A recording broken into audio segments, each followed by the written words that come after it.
Why is everyone hearing about the Great Reset? Online conspiracy theorists have turned a vague set of recommendations from a major organization into a potent, viral clarion call. This is a result of the Great Reset plan made by WEF. But what is really going to happen during the Great Reset? And what exactly is WEF?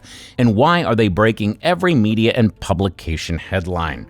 Well, the masses have concocted sinister stories about a secret gang that is announcing its agenda to the entire globe, governing in an authoritarian socialist manner.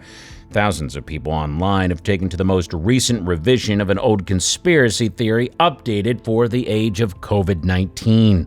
But like many other popular tales, this conspiracy theory begins with some foundation of truth. Hey, stay tuned so you don't miss out. So what is known as the World Economic Forum today was founded in 1971 as a nonprofit organization in Europe that hosted an annual meeting in January for corporate executives.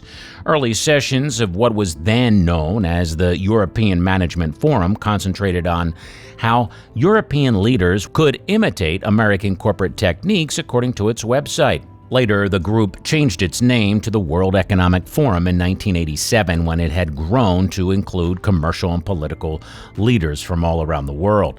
Its annual meeting is commonly referred to as Davos and is held in Davos, Switzerland. Although people from all around the world are involved, Schwab and his ideas, which were outlined in a manifesto released in 1973, continue to have a significant influence on the World Economic Forum. According to that document, businesses should value stakeholders rather than just shareholders, and administration should serve customers, employees, investors, and society while generating enough revenue to assure the business's survival. Recently, the Prince of Wales and the host of the yearly Davos conference introduced an initiative in June 2020 that urged people to view the pandemic as an opportunity for what they called a great reset of the world economy. Prince Charles's address was interlaced with images of a world in disarray, including a dead killer whale, a typhoon, and a kangaroo caught in a fire. Klaus Schwab is the executive director of the World Economic Forum, known as WEF, which annually hosts a summit in a Swiss ski lodge for some of the richest and most influential people in the world. In a piece published to coincide with the launch, he described the concept behind the Great Reset.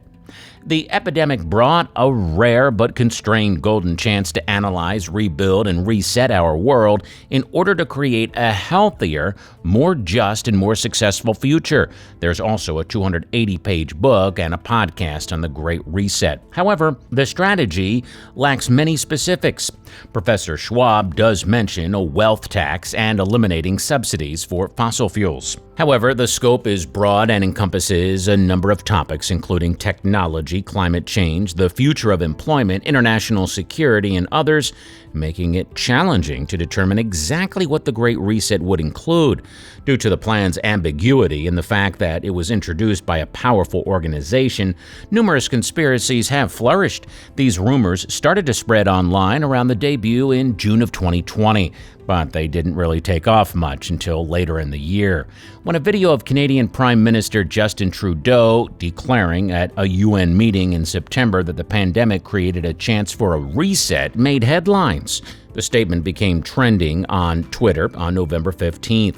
It is not apparent if he was making reference to the WEF plan. Some, however, asserted that his remarks were evidence that world leaders were using the pandemic as a cover to enact a number of socialist and environmental measures. But wait a minute, do you really think this organization has good intentions? There would be three primary parts to the Great Reset agenda.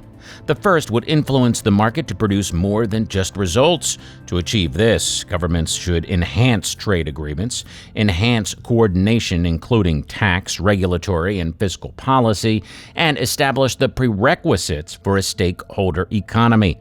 Governments have a strong motivation to take such action at a time of declining revenue bases and rising public debt. Governments should also put into practice long overdue changes that support more egalitarian outcomes. These could involve adjustments to wealth taxes, the elimination of fossil fuel subsidies, and new laws controlling intellectual property, commerce, and competition, depending on the nation. The second element of a Great Reset agenda would make sure that funds are used to pursue common objectives like equality and sustainability. The massive expenditure plans that several governments are putting into place here present a significant chance for advancement. For example, an $826 billion recovery fund has been proposed by the European Commission. Achievable economic stimulus programs are also in place for the U.S., China, and Japan. We should utilize the money along with investments from private organizations and pension funds to build a new system that is more durable, equitable, and long-lasting rather than using them to patch up the existing one. For instance, developing green urban infrastructure and offering incentives to businesses that have poor environmental, social, and governance (ESG) metrics performance. The last objective of a Great Reset agenda is leveraging the advancements of the Fourth Industrial Revolution to advance the common good, particularly by tackling social and health issues. Companies, academic institutions, and others have teamed together during the COVID-19 crisis to develop diagnostics, treatments, and potential vaccinations, to set up testing facilities, to develop systems for tracing infections, and to provide telemedicine. If such coordinated efforts were conducted in every industry, just think about what may be achievable. On the contrary, will there be any need to worry about the Great Reset plan? The usual setting for making decisions is radically shifting as a result of the COVID-19 crisis and the political, economic, and social shocks it's brought about.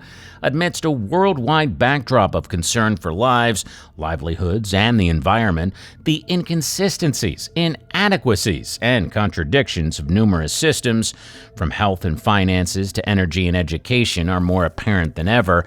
At a critical juncture in history, leaders must balance short-term pressures with medium and long-term uncertainties. The world after the coronavirus pandemic has passed was imagined by a German economist and engineer in June.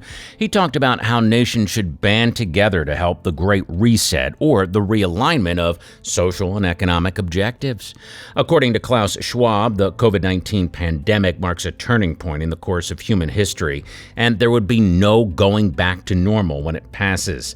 Schwab sees the Great Reset as a chance to take advantage of the world's fast transformation and improve it and make it more resilient. This initiative will provide information to help notify all those deciding the prospective state of international connections, the direction of national economies, the ambitions of societies, the nature of business models, and the management of a global commons as we enter a special window of opportunity to shape the improvement. Although COVID-19 lockdowns may be progressively reducing, concern over the social and economic outlook of the world is only growing. There's a strong reason to be concerned since a severe economic slump has already started at the biggest depression since the 1930s may be upon us. Although this result is plausible, it is not inevitable. The entire globe must work together and quickly to make changes to all facets of our society and economies, from education to social contracts and working conditions, in order to attain a better end. Every nation, from the United States to China, needs to take part. In other words, capitalism requires a Great Reset.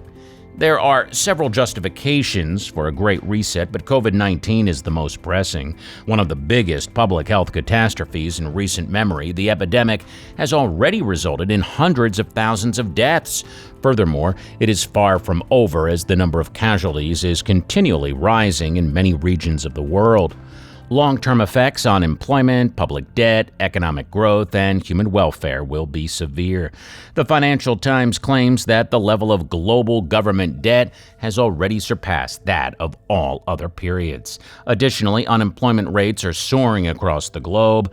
In the U.S., for instance, 1 in 4 workers has applied for unemployment benefits since mid-March, and new weekly claims are significantly higher than all-time highs. The world economy will contract by 3%, according to the International Monetary Fund, with a 6.3 percentage point drop in only 4 months.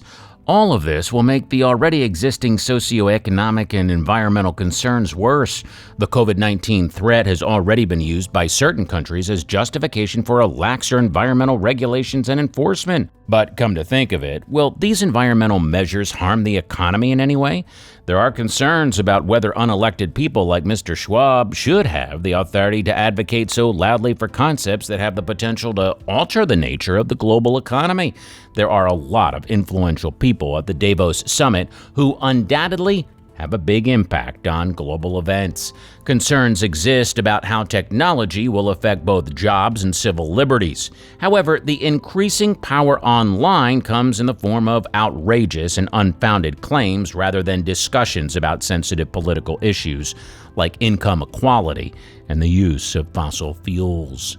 In this story, lockdown measures weren't put in place to stop the virus from spreading, but rather to purposefully bring about a communist world government. In the end, do you think the decision of the WEF should raise our concerns? We'd love to know your thoughts in the comments section. Well, that's all for this video. If you enjoyed it, make sure to click the like button, and if you haven't subscribed yet, ensure that you click the subscribe, and most importantly, click the bell icon to be notified when a new video is uploaded. Also, feel free to leave a remark if you have any recommendations for videos. Have yourself a great day, everyone, and we'll see you soon.